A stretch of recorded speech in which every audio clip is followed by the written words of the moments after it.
health, inspiration, love, life. Peace, peace, family. This your ambassador Javon Lunsford with Hill TV, Health, Inspiration, Love Life Television. I have a special guest on my show today, Miss Kimberly Muktarian. How you doing today, ma'am? I am well, Javon. Thank you for having me on. We crossed paths on Facebook. I've did prior interviews with Mr. Curran Pittman, and we've been in similar groups, and we crossed paths doing positive and constructive stuff in Raleigh, North Carolina. And I'm so pleased to be here with you on this Easter Sunday morning, talking about things have you done in the community and things that you're planning to do in the community going forward. So let the people know, my viewers, how it all started and what do you do? Well, I am homegrown. I am a Raleighite, as one would call it. Born and raised right here at Wake Med Hospital. My love is the passion for my people and the community. And of course, just being here all my life and shortly moving away, I returned and I found my city in chaos. I found my community unstable and the families of this new generation not consistently with the times. And of course, while they're all saying that Raleigh is one of the most progressive cities, thriving and popular cities to move to. And so that clashed with what I was seeing in my own community. And then I began to myself take a personal journey where I wanted to go back to college, and I ended up going to Wake Tech to do criminal justice. At the time, my brother was going to be incarcerated in the federal system, and I began to look at the patterns in our community: drugs, poverty, lack of education, lack of opportunity, and no access. And I didn't want to be an officer after I graduated. I wanted to change my people. And I didn't think it took death or incarceration to do that. So I began to start looking at what the cause and effect of our conditions. And that is how I came to be an advocate. That's awesome. I've seen you put a lot of policy changes and you be on Facebook and different groups or just putting up general posts on new laws coming to pass or a new bill is being proposed. And it's very useful because a lot of us, the masses, we work every day and we don't have sometimes access or even time to know what's going on locally in North Carolina. Is there any new bills that's coming out that's going to have a major impact in Raleigh right now? Well, I think what we're doing is changing the lifestyle and the culture. And that always takes a role to legislation because we are the dictators to what we want to see. Right. And so Save Our Sons is working on policy change. One of the things that we're tackling now is to stop the city of Raleigh from using the cause of blackness to obtain federal funding. Many people do not know that most of the federal funding that they apply for grants, such as body cameras, cars, even guns and weapons, but they don't turn on the body cameras. So the city of Raleigh purchased $5 million in body cameras, but some of the officers don't turn them on when we need them to be on. Wow. So if you're going to purchase in the name of Negroes in Raleigh, at least have some kind of culpability or consequences that accompany that equipment. So we are pushing to hold legislators and those that are in civil servanthood accountable at every point and every level. That's awesome. I heard you earlier say Raleigh is one of the most popular cities in America to move to. A lot of people are migrating to this area. Do you feel enough growth and enough tension is coming to the more poorer neighborhoods in Southeast Raleigh? Are we seeing that growth? No, absolutely not. What we're seeing is that most African Americans are still in survival mode. We're not thriving with this so-called city of oats. We're actually in city of chokes. Wow. We're being choked out of our city. We're being choked out of the economy. We're barely making it. And when the COVID-19 epidemic hit, pandemic hit, we were the most affected by the disease itself, as well as the employment and evictions. So we're beginning to see now how poverty and being Black have caused most of our deaths and, just the demise of a people. So we are not experiencing the same outcomes as white Raleigh. Well, that definitely needs to change, my sister, because we are the community, and we don't need to be pushed out or drove out further out to the country where we know promise is here, but locally and federally, it needs to be some major changes done. There is, how did you deal with the pandemic personally, and talk about more about your nonprofit, Save Our Sons?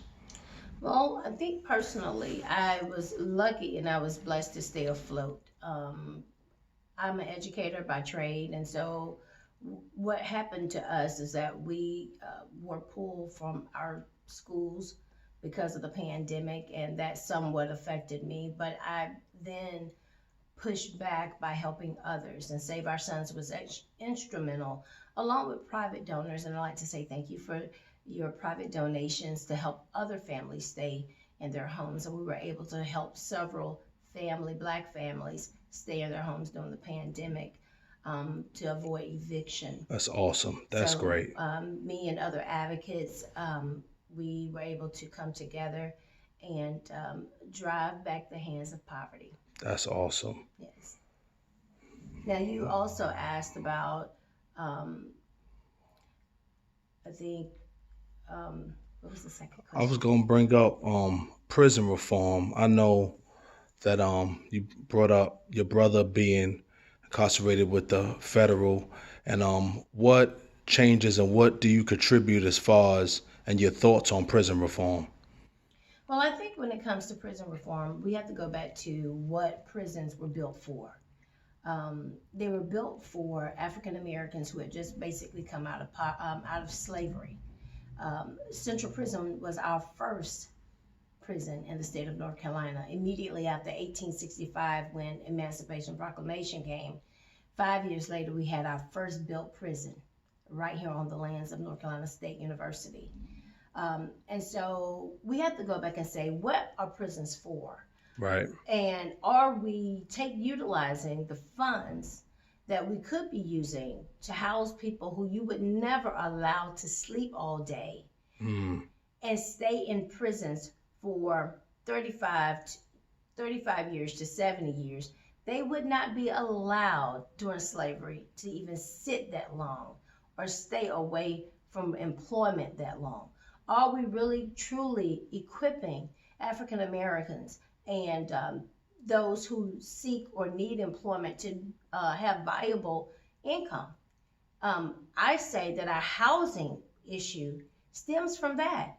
We do not have the two-parent family homes that we used to, right, to even help or assist in the income bracket that causes single parenthood. Yes, that's true.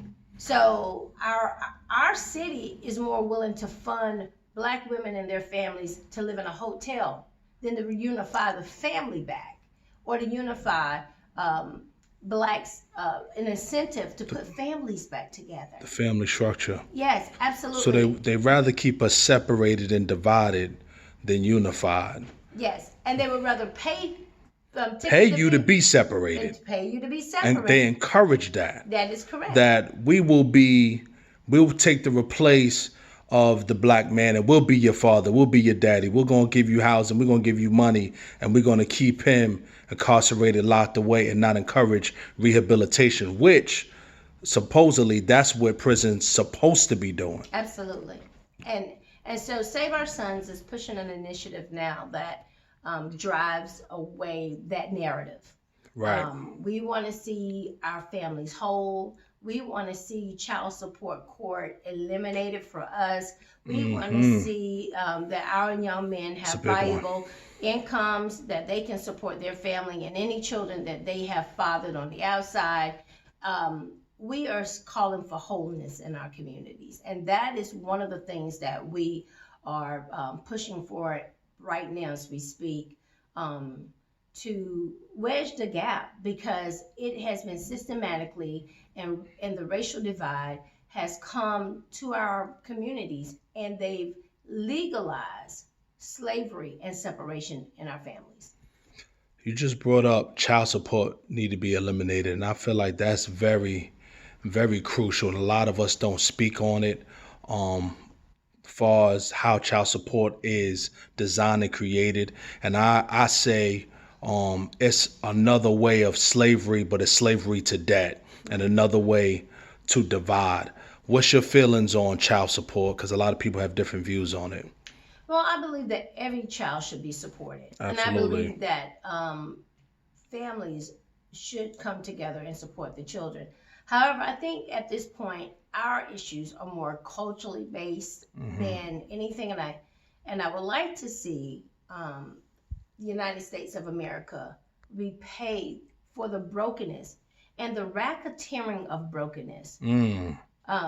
They've broken Because they us. profit off of our Absolutely. divide, of our trauma. Yes. Yes. So they've created these bureaucracies, programs, social working classes to accommodate what they've broken. They've legalized the rape and pillaging of our community, and then they come back and service us with the funds from taxpayers' dollars. So basically, again, we are dealing with a Technology. live, yes, and it is a live racketeering slave plantation act. It's just that you have different brokers in this game now. And so Well said. we are coming against and abolishing that type of capitalism that have capitalized off of breaking black people, breaking the buck is what we want to say. Right, right. Very well said, Miss Kimberly. If anybody would like to do an internship or just service or volunteer, how can they reach you and get in contact with you, Miss Kimberly? Well, we are here right in the city of Raleigh. We can be reached at saveoursonsus@yahoo.com. That again is SAVEOURSONSUS@yahoo.com.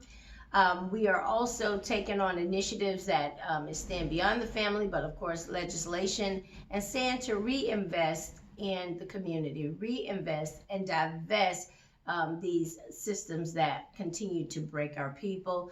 Our telephone number is 919-349-7622. We look forward to seeing you on the battlefield, and of course, keep hope alive.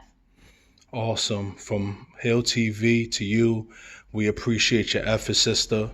We salute you, and keep on the good fight and keep doing this amazing work that you're doing. One last thing, for all young black girls in America, what inspirational words, being this National Women's Month, is it? Well, I think Women's Empowerment, I think we're going into. Well, I think it just passed because it's April. Yeah. But anyway, what inspirational words, empowerment words you have to say to young black girls in America? I would like to say to every black young girl in America, remember that your content is worth the container that it's in. Keep your container closed and build the content. And whoever's worthy to open it, make them dig deep to get it. Powerful. This is Hill TV. Thank you so much, Miss Kimberly. I'm going to work on it.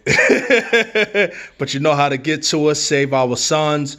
Come on, we got some powerful people out here in Raleigh, North Carolina, trying to uplift our community and doing some amazing stuff, and she is definitely one of them. This is Hill TV. We educate and uplift the community with visual media, health, inspiration, love, live. Thank you.